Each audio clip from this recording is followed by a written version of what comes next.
Roshni, nutritionist from Magna Code Chennai. So இன்னைக்கு நம்ம பார்க்க போற டாபிக் என்ன அப்படின்னு பார்க்கும்போது adolescent kidsக்கு என்ன ஃபுட் கொடுக்கலாம் அப்படிங்கிறது. ஸோ adolescent அப்படிங்கும் போதே ஃபஸ்ஸி ஈட்டிங், அதே மாதிரி வந்துட்டு எனக்கு இந்த ஃபுட் தான் பிடிக்கும், இந்த ஃபுட் பிடிக்காது, நான் இதுதான் சாப்பிடுவேன், டயட்டிங், மசில் பில்டிங், நான் ஜிம் போறேன், மசில் ஏத்துறேன், ஸோ எல்லா கான்செப்ட்ஸும் will come on role play.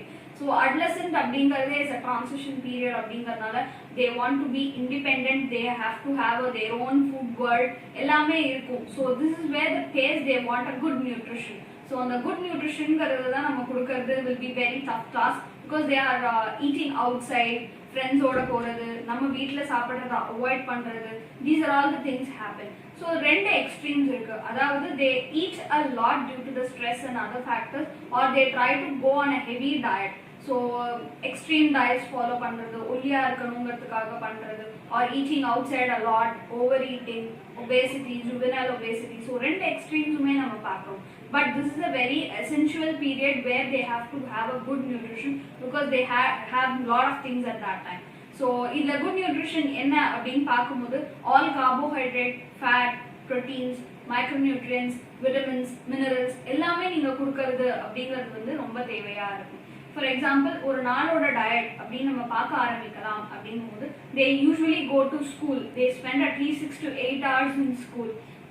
So அப்படி இருக்கும்போது நம்ம என்னென்னலாம் கொடுத்து விடலாம், ஸோ அவங்க என்னென்னலாம் சாப்பிட்றாங்க, so what is there food choices அப்படிங்கிறது நம்ம தெரிஞ்சு வச்சுக்கிறது also will be pretty important. So maximum என்ன கிட்ஸ் எதிர்பார்ப்பாங்க அப்படின்னா it should be a crisp and very healthy diet and it should also be tasty. So இது மூணு தான் கிட்ஸோட பேசிக் ரெக்குவயர்மெண்டா இருக்கும். So what is the usual diet we have to start அப்படிங்கும்போது morning கொடுக்கறது try to give it as a healthy, very fulsome breakfast. So அவங்க இப்போ வந்துட்டு நல்ல ஒரு பிரேக்ஃபாஸ்ட் சாப்பிட்டுட்டு போறாங்க அப்படிங்கிறது தேவை அப்படின்னு பார்க்கும்போது getting up at right time and giving a good time brief or good time gap for sitting and eating a breakfast அப்படிங்கறது தயவு செஞ்சு அரேஞ்ச் பண்ணிக்கிறதுக்கு பாருங்க. ஸோ என்னன்னா அவங்க ஒரு 10 to 15 minutes அது உட்கார்ந்து சாப்பிடுறது அப்படிங்கறத try to give it to them so that they'll appreciate the food and they'll know the importance of eating. இல்ல they are skipping breakfast அப்படிங்கறது வந்துட்டு it will also impact on their health and their studies. So ரெண்டுமே வந்து concentrate பண்றது அப்படிங்கிறது will be very important. For example normal idli dosa தான் சாப்பிட்றாங்க அப்படிங்கும்போது add some vegetables to it, add some curries to it so that they will try to have it in a very healthier way. So they will have it in a tastier way. அதே மாதிரி அவங்களுக்கு பிடிச்சு உட்கார்ந்து சாப்பிடவும் செய்வாங்க. So தோசையா இருக்கட்டும், இட்லியா இருக்கட்டும், try to give it in a very healthier way and tastier way. So for example எப்படி இதை ஹெல்தியரா மாத்துறது அப்படிங்கும்போது ஒரு போரிங் இட்லி ஏன் டெய்லி இட்லி கொடுக்குறீங்க அப்படிங்கும்போது you can chop lot of vegetables like carrots, capsicums, onion, tomatoes and you can add saute it, put the idlis, chopped idlis to it and you can add some idli podi to it and you can give it with the raita.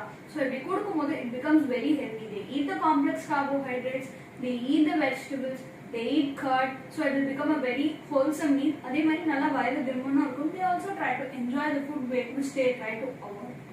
அதே மாதிரி in between snacks என்ன கொடுக்கிறது. So snacks அப்படிங்கிறது வந்துட்டு எப்படின்னா it will be a short period of time. So ஒரு 10-15 minutes gap தான் இருக்கும். நம்ம ஏதாவது கொடுத்து விட்டு சாப்பிடுங்க அப்படின்னு நம்ம கேட்கும்போது யூஸ்வலி சே நான் இங்க போகணும், இந்த சப்மிட் பண்ணணும், இது அந்த கேப்ல தான் பண்ணணும், they give lot of excuses. So அப்படி இருக்கும்போது it should be very brief. For example நீங்க கொடுக்கறது எப்படின்னா ஒரு ஷார்ட் நியூட்ரி லட்டு ஒரு குடிக்கிற ஒரு சின்ன ஒரு ஜூஸ், அது மாதிரி ஏதாவது டெண்டர் கோகோனட் வாட்டர், அது மாதிரி ஏதாவது கொடுக்கறதுக்கு பாருங்க. So they try to eat it in a very quick way. So அப்படி இருக்கும்போது அவங்களுக்கு நல்லா ஹெல்தியர் வேவாகவும் இருக்கும், எனர்ஜி லெவலும் இருக்கும் because they have to sit a very long hours in the classes. So இது நீங்க கொடுக்க ஆரம்பிக்கும் போது they try to eat it in a CRISPR way, they will also get satisfied. ஒரு நல்ல நியூட்ரிஷனும் நம்ம கொடுக்குற மாதிரி அவங்களுக்கு இருக்கும். And coming into the lunch part, so lunch is the way they have around like half an hour of gap. So try to give it in a nutritionally balanced way. So ஒரு box நீங்க கொடுக்குறீங்க அப்படிங்கும்போது don't give it in just one box. That box has to be filled with nutrients. For example நம்ம ஒரு நார்மலா நம்ம கொடுக்குற சாதம் அப்படின்னா சாம்பார் சாதம் கொடுக்குறோம் இல்ல ரசம் சாதம் கொடுக்குறோம் அப்படிங்கும்போது how to make it a bit more nutritional value, increase nutritional value. For example நீங்க காரக்குழம்பு கொடுக்குறீங்கன்னு வச்சுக்கோங்களேன். ஸோ காரக்குழம்போட நீங்க கொடுக்கறதுல you can add some whole grams. So whole grams அப்படிங்கிறது பாத்தீங்கன்னா சுண்டல் வகைகள் இருக்கும். ஸோ நீங்க குழம்பு செய்யும் போதே அதுல நல்லா சுண்டல் வகைகள் போட்டு காய்கறிகளும் சேர்த்து செய்யும் போது it becomes even tastier, absorbed into the kuzhambu. So they'll also eat vegetables, they'll also eat the rice, they'll also eat the whole grams, which makes it a bit more wholesome. So அதோட நீங்க கொடுக்குற side டிஷ்ஷஸும் கொஞ்சம் healthier version அப்படின்னு கொடுக்கறதுக்கு பாருங்க. Don't give சிப்ஸஸ், வத்தல், அப்பளம், முறுக்கு அப்படிங்கறத ஒரு சைட் டிஷ்ஷா கொடுத்து அனுப்புறத கொஞ்சம் அவாய்ட் பண்றதுக்கு பாருங்க. பிகாஸ் அவங்க சாப்பிடுறதுன்றது இல்லாம they also share it with friends. So எல்லா ஈட்டிங் ஹேபிட்ஸுமே வந்துட்டு it starts influencing. ஸோ நம்ம கரெக்டா கொடுக்க ஆரம்பிச்சாலே everyone will start correcting themselves. So it will be a very good approach and a wholesome approach in all the ways. So அதே மாதிரி evening snacks, this is the where lot of people eat outside, lot of kids eats outside.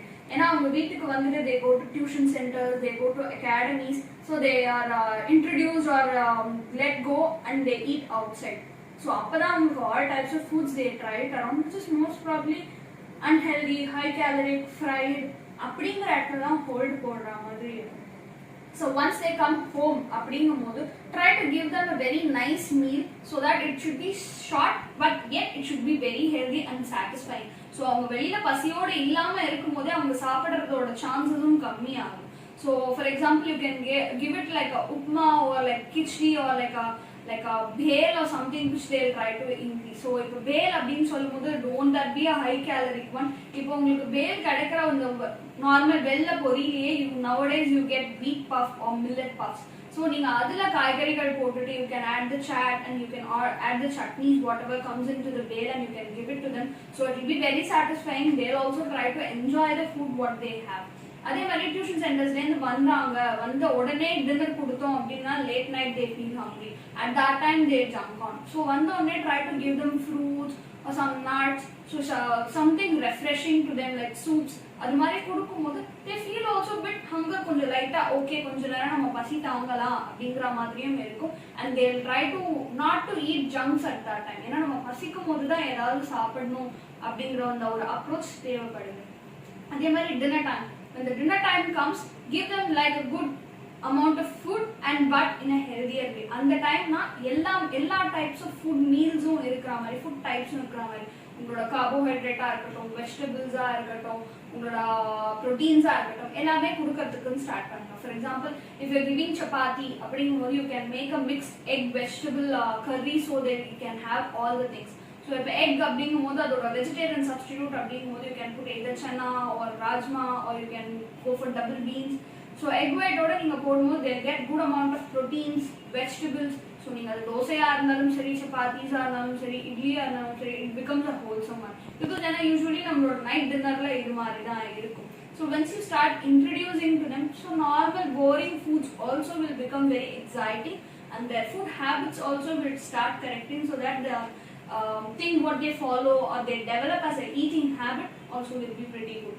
So try to do like this and we will have a good future and nutritive value in their diet and they'll have a better life. Thank you.